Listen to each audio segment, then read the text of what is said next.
Marvel ലോകമെമ്പാടും popularise ചെയ്ത cinematic universe എന്ന കോൺസെപ്റ്റ് ഇനി ഇന്ത്യയിലേക്ക് വന്നപ്പോൾ ബോളിവുഡിലെ കുറേ യൂണിവേഴ്സുകളും സൗത്ത് ഇന്ത്യയിൽ LCU PCU എന്നിങ്ങനെ ഓരോ യൂണിവേഴ്സുകളും ഒക്കെ ആയിട്ട് വന്നു. പക്ഷേ നമ്മുടെ മലയാളത്തിൽ മാത്രം എന്തുകൊണ്ട് ഒരു സിനിമാറ്റിക് യൂണിവേഴ്സ് വരുന്നില്ല എന്ന് നമ്മൾ ഒരുപാട് കാലമായിട്ട് ആലോചിച്ചുകൊണ്ടിരിക്കുകയാണ്. യെസ്, ക്രോസ് ഓവർ മൂവീസ് ഉണ്ടായിട്ടുണ്ട്. കിങ് ആൻഡ് കമ്മീഷണർ ആയിക്കോട്ടെ, ബൽറാമിസ് താരാദാസ് ആയിക്കോട്ടെ, അങ്ങനെ നമ്മൾ പണ്ട് കണ്ട രണ്ട് സിനിമകളുടെ ക്യാരക്ടേഴ്സ് ഒരുമിച്ച് വരുന്ന മൂവീസ് ഉണ്ടായിട്ടുണ്ട്. പക്ഷേ ഇന്ന് കരുതിയത് ഒരു യൂണിവേഴ്സ് ആണെന്ന് പറയാൻ സാധിക്കില്ലല്ലോ. ജസ്റ്റ് ക്രോസ് ഓവർ മൂവീസാണ് വന്നത്. ബാലരമയിലെ ഓൾ ദ ബെസ്റ്റ് എടുത്താലും ഇങ്ങനെ തന്നെയാണ് അവസ്ഥ. ഒരു യൂണിവേഴ്സ് എന്ന രീതിയിലല്ല ബാലരമ മുന്നോട്ട് പോകുന്നത്. ഇടയ്ക്ക് ക്രോസ് ഓവർ പോലെ ഇവരെല്ലാവരും ഒരുമിക്കുന്നു. ആകെ മലയാളത്തിലൊരു യൂണിവേഴ്സ് എന്ന് പറയാൻ പറ്റുന്നത് ലിറ്ററേച്ചറിലുള്ള എറ യൂണിവേഴ്സാണ്. അവിടെ നോവൽസും അതേപോലെ ഓഡിയോ സീരീസും ഒക്കെയാണ് ഉള്ളത്. പക്ഷേ ബിഗ് സ്ക്രീനിലേക്ക് ഒരു യൂണിവേഴ്സ് നമുക്ക് അങ്ങനെ കിട്ടുന്നില്ലായിരുന്നു. ഇപ്പോൾ ഗഗനചാരിയുടെ സ്പിൻ ഓഫ് ആയിട്ട് മണിയൻ ചിറ്റപ്പൻ അനൗൺസ് ചെയ്തെങ്കിൽ പോലും ഒരു യൂണിവേഴ്സ് എന്ന ലേബൽ അവിടെ വരുന്നില്ല. പക്ഷേ ഇപ്പോഴത്തെ ഒഫീഷ്യലി ഒരു യൂണിവേഴ്സ് മലയാളത്തിൽ വരികയാണ്. WCU അഥവാ വീക്കെൻഡ് സിനിമാറ്റിക് യൂണിവേഴ്സ്. ആൻഡ് ഈ യൂണിവേഴ്സിലെ ആദ്യത്തെ സിനിമ നമ്മൾ ഓൾറെഡി കണ്ടു കഴിഞ്ഞാണ്, Minnal Murali.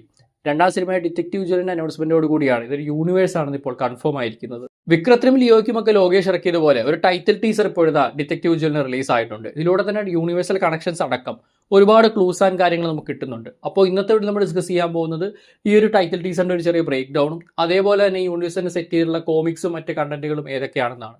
Welcome to Comic Mantra. ഞാൻ ശ്രീനന്ദൻ ചെങ്ങന്നൂർ.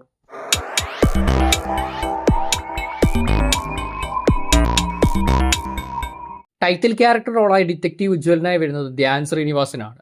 ടൈറ്റിൽ ടീസർ തുടങ്ങുമ്പോൾ തന്നെ ഒരു രാത്രി ഫുൾ മഴയും മിന്നലും ഇടിയൊക്കെ ആയിട്ട് ഒരു ആംബിയൻസിലാണ്.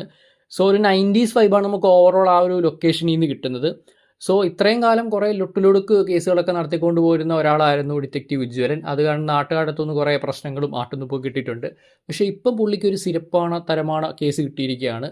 അപ്പോൾ അത് ശുഭമായിട്ട് വരാൻ വേണ്ടിയിട്ട് തൻ്റെ കൺകണ്ട ദൈവങ്ങളുടെ ഫ്രണ്ടിൽ പുള്ളി തിരികൊടുത്ത് പ്രാർത്ഥിക്കുകയാണ്. സോ ആരൊക്കെയാണ് ഈ ദൈവങ്ങൾ എന്ന് നോക്കുകയാണെങ്കിൽ സ്കൂബിഡോയിലെ ആനിമേറ്റഡ് സീരീസിലെ Mystery Inc team, CID Moosa, Batman the animated സീരീസിലെ ബാറ്റ്മാൻ, ദാസനും വിജയനും, ബെനഡിക്ട് കുംബർബാച്ചിൻ്റെ ഷെർലോക്ക് ആൻഡ് സേതുരാമയ്യർ CBI.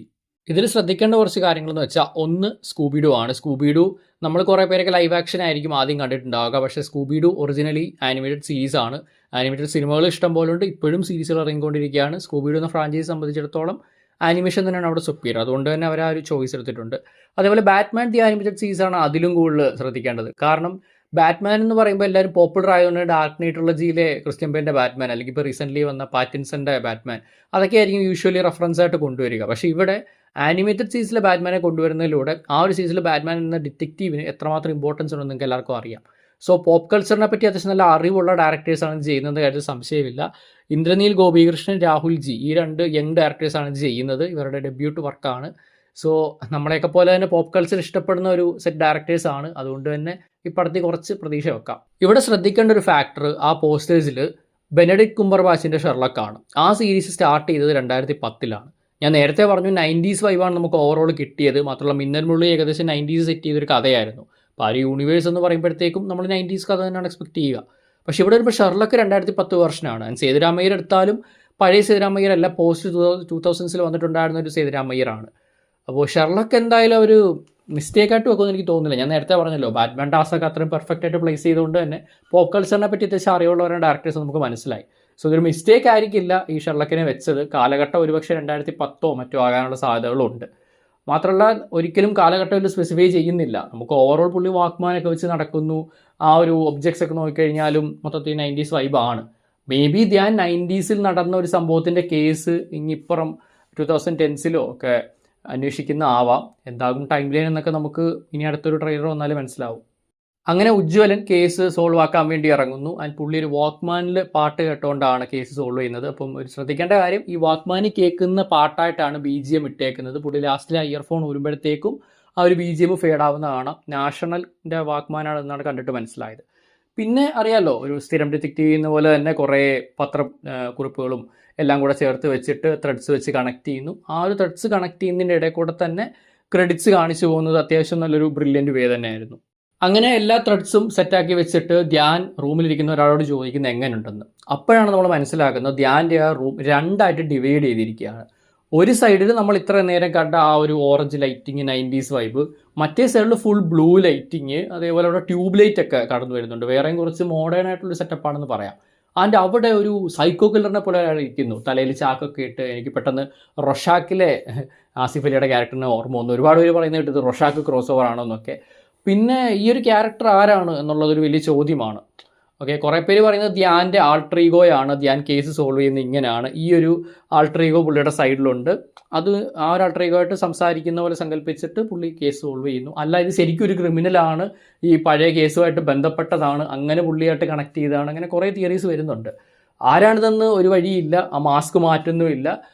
ഈ ടീസറിൻ്റെ ഏറ്റവും അവസാനം പുള്ളി മാസ്ക് മാറ്റുന്നതായിട്ട് കാണിക്കുന്നുണ്ടെങ്കിലും ഫേസ് കാണിക്കുന്നില്ല.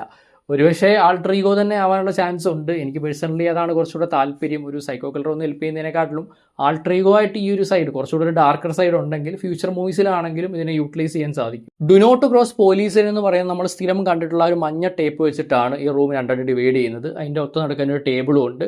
ടേബിളിൻ്റെ അപ്പുറത്തിപ്പുറത്ത് വരുന്നു ഉജ്ജ്വലനും സൈക്കോ കില്ലർ സംസാരിക്കുന്നുണ്ട്. സോ എനിക്ക് തോന്നുന്നൊരു കാര്യം മോസ്റ്റ്ലി ഇത് ആൾട്ടർ ഈഗോ തന്നെയാണ്. ഈ ഒരു ആംബിയൻസും എലമെൻസും എല്ലാം വെച്ചിട്ട് ആൾട്ടർ ഈഗോയിലോട്ട് തന്നെയാണ് വിരൽ ചൂണ്ടുന്നത്. പിന്നെ ഈ ഒരു മൂവിയുടെ ടൈറ്റിൽ എഴുതി കാണിച്ച വേ എനിക്ക് ഇഷ്ടപ്പെട്ടു. ഉജ്ജ്വലൻ ത്രെഡ്സ് എല്ലാം കണക്ട് ചെയ്തെങ്കിൽ പോലും വേണ്ട ഒരു മേജർ ക്ലൂ അല്ലെങ്കിൽ ഒരു ബ്രേക്ക് ത്രൂ കിട്ടിയിട്ടില്ലായിരുന്നു.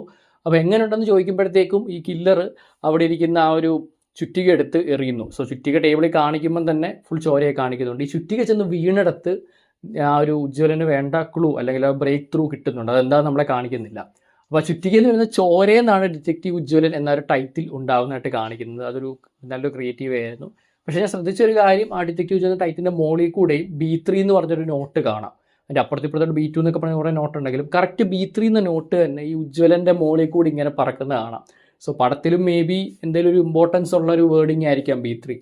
അപ്പോൾ ഈ ഒരു സീൻ സിനിമയിൽ ഉണ്ടാവുമെന്ന് ചോദിച്ചു കഴിഞ്ഞാൽ ലോകേഷ് സിനിമാറ്റിക് യൂണിവേഴ്സ് നമ്മൾ കണ്ടതാണ്. ലിയോ ആണെങ്കിലും വിക്രം ആണെങ്കിലും ആ ഒരു സീൻ എക്സാക്ട്ലി പടത്തിലില്ലായിരുന്നു. പക്ഷേ ആ സീനിലൂടെ കൺവേ ചെയ്ത മെസ്സേജസ്, എലമെൻറ്റ്സ്, ഈസ്റ്റർ എഗ്സ് അതുമായിട്ടൊക്കെ ബന്ധപ്പെട്ട ഒരുപാട് കാര്യങ്ങൾ സിനിമകളിലുണ്ടായിരുന്നു. അപ്പോൾ അതുപോലെ തന്നെ ആയിരിക്കും ഇവിടെ ഒരു ക്രിയേറ്റീവ് അപ്രോച്ച് ഉദ്ദേശിച്ചത്. ഈ ഒരു പക്കാ സീൻ സിനിമയെ കാണണമെന്നില്ല, പക്ഷേ ഇതിൽ കാണിച്ചിട്ടുണ്ടായിരുന്ന ഒരു ഞാൻ പറഞ്ഞ പോലെ മേ ബി ആൾട്ടർ ഈഗോ ആകാം. അതേപോലെ 90s ആ ഒരു സെറ്റപ്പ്, വാക്ക്മാൻ, അങ്ങനെ കുറേ ഫാക്ടേഴ്സ് ഉജ്ജ്വലൻ സിനിമ വരുമ്പോഴും അതിനകത്തും കാണാൻ സാധിച്ചേക്കാം. ടീസറിൽ ഓവറോൾ ഇത്രയാണ് ഉള്ളതെങ്കിൽ പോലും നമ്മൾ ഇതുവരെ സംസാരിക്കാത്തൊരു പ്രധാനപ്പെട്ട ഫാക്ടറുകളുണ്ട്. അത് യൂണിവേഴ്സ് കണക്ഷൻ തന്നെയാണ്.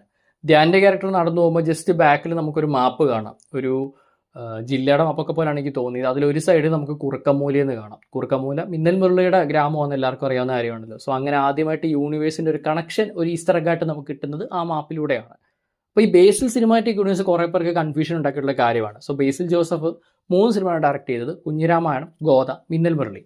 അപ്പോൾ ഇതിലെല്ലാം ഈ സെയിം ആയിട്ടുള്ള കുറേ ഗ്രാമങ്ങൾ, ഇപ്പം കുഞ്ഞിരാമായണത്തിൽ തന്നെ കുറുക്കമ്മൂലയുടെ റെഫറൻസ് വരുന്നുണ്ട്. അതേപോലെ ഗോദയിലും ഈ ഒരു ദേശം റെഫറൻസ് വരുന്നുണ്ട്. അപ്പോൾ എല്ലാവരും ഒരു യൂണിവേഴ്സ് എന്ന രീതിയിൽ പറയുന്നുണ്ടെങ്കിൽ പോലും ഇതൊന്നും ഒരു എക്സാക്ട് യൂണിവേഴ്സ് നമുക്ക് പറയാൻ സാധിക്കില്ല. അപ്പോൾ ബേസിൽ ആദ്യമായിട്ട് ഏതൊരു സിനിമയെന്ന് പ്രിയംവദ കാതരയാണ്. അതിൻ്റെ റെഫറൻസ് ഒക്കെ കുഞ്ഞിരാമായണത്തിലുണ്ട്. സോ ബേസിലിന് ലൈക്ക് പുള്ളി ചെയ്ത വർക്ക്സിൻ്റെ ഒക്കെ റെഫറൻസ് അങ്ങോട്ടും ഇങ്ങോട്ടും ഇടുന്നത് ഭയങ്കര ഇഷ്ടമാണ്. അപ്പോൾ അങ്ങനെ ഒരു ഫിക്ഷണൽ യൂണിവേഴ്സ് പോലെ ദേശം, കുറുക്കമ്മൂല ഇതെല്ലാം അടുത്തടുത്താണെന്ന് പറയുന്നു. പക്ഷേ ഒരേ ആക്ടേഴ്സ് തന്നെ ഈ സിനിമകളിലെല്ലാം തന്നെ പല പല റോളിൽ വരുന്നുണ്ട്. സോ ഒരിക്കലും അതൊരു യൂണിവേഴ്സ് എന്ന് പറയാൻ പറ്റത്തില്ല. ഏകദേശം സിമിലർ പ്ലേസസ് ഒക്കെയുള്ള വേണമെങ്കിൽ ഒരു മൾട്ടിവേഴ്സ് എന്ന് വേണമെങ്കിൽ പറയാം. അത് ഞാൻ പ്രത്യേകം എടുത്ത് പറയാൻ കാരണം ഓൾറെഡി കുറേ പേര് വിചാരിക്കുന്നത് ഓൾറെഡി ഇത് മൂന്നും ഒരു കണക്റ്റഡ് യൂണിവേഴ്സാണ്, അതിലോട്ടാണ് ഡിറ്റക്റ്റീവ് ഉജ്ജ്വലൻ വരുന്നതെന്നാണ്. ഒരിക്കലും അല്ല. മിന്നൽ മുരളി സെപ്പറേറ്റ്. ഓക്കെ, ബേസിൽ ചെയ്ത ഓരോ മൂവി സെപ്പറേറ്റ് ആണ്. നിങ്ങൾക്കറിയാം അജു വർഗീസ് 3 മൂവിയിൽ 3 റോളാണ് ചെയ്തിരിക്കുന്നത്. സോ ബേസിക്കലി ഇത് മൂന്നും കണക്റ്റഡ് അല്ല. പക്ഷേ എന്നിരുന്നാലും കുറച്ച് ഈസ്റ്റർ എഗ്സിനും നമുക്കൊരു ഫണ്ടിനും ഒക്കെ വേണ്ടിയിട്ടാണ് അങ്ങനെ ചെയ്യുന്നത്. വേണമെങ്കിൽ മൾട്ടിവേഴ്സ് എന്നൊക്കെ വിളിക്കാം, അല്ലാതെ ഒരു യൂണിവേഴ്സ് എന്ന് പറയാൻ പറ്റില്ല. സോ ആസ് ഓഫ് നൗ ഇപ്പം WCയിലുള്ളത് മിന്നൽ മുരളിയും പിന്നെ ഡിറ്റക്റ്റീവ് ഉജ്ജ്വലനുമാണ്. എന്നാൽ സിനിമകൾക്ക് പുറമെ ഒരു കോമിക് കൂടെ റിലീസായിട്ടുണ്ടായിരുന്നു. മിന്നൽ മുരളി സ്ട്രൈക്സ് അഗെയിൻ എന്ന് പറഞ്ഞ കോമിക്ക്. ഓൾറെഡി നമ്മൾ ആ കോമിക്കിൻ്റെ ഒരു ചെറിയ റിവ്യൂ റീലായിട്ട് ഇട്ടിട്ടുണ്ടായിരുന്നു. കാണാൻ താല്പര്യമുള്ളവർക്ക് ഡിസ്ക്രിപ്ഷനിൽ ലിങ്ക് കൊടുത്തേക്കാം. സോ ബേസിക്കലി അത് മിന്നൽ മുരളിക്ക് ശേഷം, സിനിമയ്ക്ക് ശേഷം നടക്കുന്ന ചെറിയൊരു കഥയാണ്. ഇനിയിപ്പോൾ സെക്കൻഡ് പാർട്ട് വന്നാലും അതുമായിട്ട് കണക്റ്റ് ആവുമോ എന്ന് അറിയത്തില്ല. ടിങ്കിൾ കോമിക്സിലാണ് അത് ആദ്യം പബ്ലിഷ് ചെയ്തത്, പിന്നീട് അതൊരു ഒറ്റ ബുക്കായിട്ട് റിലീസാക്കുകയായിരുന്നു. അപ്പോൾ ആസ് ഓഫ് നൗ ഈ ഒരു കോമിക്കും പിന്നെ ഈ 2 സിനിമകളും മാത്രമാണ് യൂണിവേഴ്സിലുള്ളത്. പിന്നെ മിന്നൽ മുരളിക്ക് മുമ്പേ ഒരു പ്രീലൂഡ് കോമിക്ക് പോലെ ഇറങ്ങിയിട്ടുണ്ടായിരുന്നു. അഭിജിത്ത് എന്ന് പറഞ്ഞിട്ട് ഒരു ആർട്ടിസ്റ്റാണ് അത് ചെയ്തത്. പുള്ളി നമ്മുടെ ഇന്ത്യ കോമിക്സ് ഫെസ്റ്റിൻ്റെ വീഡിയോയിലൊക്കെ നിങ്ങൾ കണ്ടിട്ടുണ്ടായിരിക്കും. കേരള പോപ്കോണിലും പുള്ളി ഉണ്ടായിരുന്നു. പക്ഷെ അത് യൂണിവേഴ്സ് ക്യാനോൺ ആകുമോ എന്ന് എനിക്ക് തോന്നുന്നില്ല. കാരണം അതിൽ കുറച്ചുകൂടെ പ്രൊമോഷൻ സെറ്റപ്പ് ആയിരുന്നല്ലോ. ഇപ്പോൾ തന്നെ ഗ്രേറ്റ് ഖാലിയൊക്കെ കാണുന്ന വീഡിയോ ഒക്കെ ചെയ്തിട്ടുണ്ടായിരുന്നല്ലോ. അപ്പോൾ അതുപോലെ പ്രൊമോഷൻ്റെ ഭാഗമായിട്ട് വന്നൊരു ഐറ്റം ആയിരുന്നു അത്. അപ്പോൾ ഇപ്പം തിങ്കിളി വന്ന കോമിക്സ് ആയിരിക്കും മെയിൻ കണക്ഷൻ ഉണ്ടാവുക. മറ്റേത് ജസ്റ്റ് ഒരു പ്രൊമോഷണൽ കോമിക് ആകാം എന്നാണ് എനിക്ക് തോന്നുന്നത്. അങ്ങനെ മലയാളത്തിൽ ആദ്യമായിട്ടൊരു സിനിമാറ്റിക് യൂണിവേഴ്സ് വരുന്നു എന്ന് പറഞ്ഞിട്ട് പോലും ഒരുപാട് പേർക്ക് എക്സൈറ്റ്മെൻറ്റ് ഇല്ലാത്തതിൻ്റെ വലിയൊരു റീസൺ അടുത്ത സിനിമയിൽ ധ്യാൻ ശ്രീനിവാസനാണ് നായകൻ എന്നതാണ്. അത് ശരിയാണ്, ധ്യാൻ ഒരുപാട് സിനിമകൾ ഇറക്കി ഫ്ലോപ്പ് ആക്കുന്നുണ്ട്. പക്ഷേ എന്നിരുന്നാലും കണ്ടന്റ് ഈസ് ദ കിങ്. ഇപ്പോൾ തന്നെ മിന്നൽ മുരളി കണക്ട് ചെയ്ത് വരുന്ന ഒരു യൂണിവേഴ്സായിട്ടാണ് ഇത് വരുന്നത്. അതുകൊണ്ട് തന്നെ അത്യാവശ്യം നല്ല കണ്ടന്റ് ആകും എന്നാണ് എൻ്റെ പ്രതീക്ഷ. അതിൻ്റെ ഒരു റീച്ചും ഉണ്ടാകും. ഒരു യൂണിവേഴ്സ് എന്ന് പറയുന്ന ഫാക്ടർ ആദ്യമായിട്ട് മലയാളത്തിൽ വരുന്ന റീച്ച്. ആൻഡ് മറ്റൊരു ഇൻട്രസ്റ്റിംഗ് ഫാക്ടർ, ഇതൊരിക്കലും നെറ്റ്ഫ്ലിക്സ് ഒറിജിനലെന്നോ പറഞ്ഞല്ല റിലീസാക്കിയത്. അപ്പോൾ അതുകൊണ്ട് തന്നെ തിയേറ്റർ റിലീസാവാൻ പോകുന്ന ആദ്യത്തെ WCU കണ്ടന്റ് ആയിരിക്കും ഇത്. മിന്നൽ മുരളിക്ക് പ്രിവ്യൂ ഷോസ് ഉണ്ടായിരുന്നു, പക്ഷേ ഒരു ഒഫീഷ്യൽ തിയേറ്റർ റിലീസ് ഉണ്ടായിരുന്നില്ല. സോ അതുകൊണ്ട് തന്നെ ആദ്യമായിട്ട് ഒരു വേൾഡ് വൈഡ് തിയേറ്റർ റിലീസ് കിട്ടുന്ന WCU കണ്ടന്റ് ഡിറ്റക്റ്റീവ് ഉജ്വലനായിരിക്കും. അപ്പോൾ ഇത്രയുമാണ് വീക്കെൻഡ് സിനിമാറ്റിക് യൂണിവേഴ്സിനെ കുറിച്ചും ഡിറ്റക്റ്റീവ് ഉജ്വലൻ്റെ ടൈറ്റിൽ ടീസറിനെ കുറിച്ചുള്ള ഞങ്ങളുടെ വീഡിയോ. ഒന്നുകൂടെ പറയുന്നു, ഈ യൂണിവേഴ്സിൽ സോഫാർ മിന്നൽ മുരളിയുടെ first movie, Minnal Murali strikes again comic, detective Ujjwalan, ഈ 3 കണ്ടന്റുകൾ മാത്രമാണുള്ളത്. ഈ ഗോതയും കുഞ്ഞിരാമായണവും ഒക്കെ ബേസിൽ ചെയ്തതുകൊണ്ട് തന്നെ പുള്ളിയുടെ പടങ്ങളിലെ കുറേ റെഫറൻസ് കാര്യങ്ങൾ ഇട്ടതാണ്. അപ്പോൾ നമ്മൾ ഈ മാപ്പി നോക്കിക്കഴിഞ്ഞാലും തന്നെ ഇതിൽ ദേശമോ ഒന്നും തന്നെ വരുന്നില്ല. മേ ബി ഒരു നെയ്ബറിങ് ഡിസ്ട്രിക്റ്റ് ആവാം, അങ്ങനെ എനിക്ക് തോന്നുന്നത്. ഇപ്പോൾ ഒരു ജില്ലയുടെ മാപ്പൊക്കെ പോലാണ് ഇട്ടേക്കുന്നത്. മേ ബി അപ്പുറത്തെ ജില്ലയിൽ വരുന്നൊരു ബോർഡർ ആകാം ഈ ദേശവും ബാക്കിയുള്ള സ്ഥലങ്ങളും ഒക്കെ. അങ്ങനെ ഈ പടത്തിലും മേ ബി റെഫറൻസ് കാണാൻ സാധ്യതയുണ്ടെങ്കിൽ പോലും ഒരിക്കലും കുഞ്ഞിരാമായണ ഗോദ ഇത് രണ്ടും ഈ ഒരു യൂണിവേഴ്സുമായിട്ട് കണക്റ്റ് ആവില്ല. വേറെ പ്രൊഡക്ഷൻ കമ്പനികളോടാണ് ഈ മൂവീസ് ചെയ്തിട്ടുണ്ടായിരുന്നത്. അപ്പോൾ ഇത്തരത്തിൽ കൂടുതൽ pop culture, comic, anime, gaming related videos നമ്മുടെ ചാനലിൽ ചെയ്യുന്നുണ്ട്. അപ്പോൾ ഇത്തരം കണ്ടന്റ്സ് ഇഷ്ടപ്പെടുന്നവരാണ് നിങ്ങളെങ്കിൽ ചാനൽ ഇഷ്ടപ്പെട്ട് സബ്സ്ക്രൈബ് ചെയ്തേക്കുക. ഞങ്ങൾക്ക് ഇൻസ്റ്റാഗ്രാം പേജ് ഉണ്ട്, അതുകൊണ്ട് ഫോളോ ചെയ്തേക്കുക. സോ മറ്റൊരു വീഡിയോ കണ്ടുകൊടുക്കുന്നതായിരിക്കും. This is Chengannur signing off from Comic Mantra.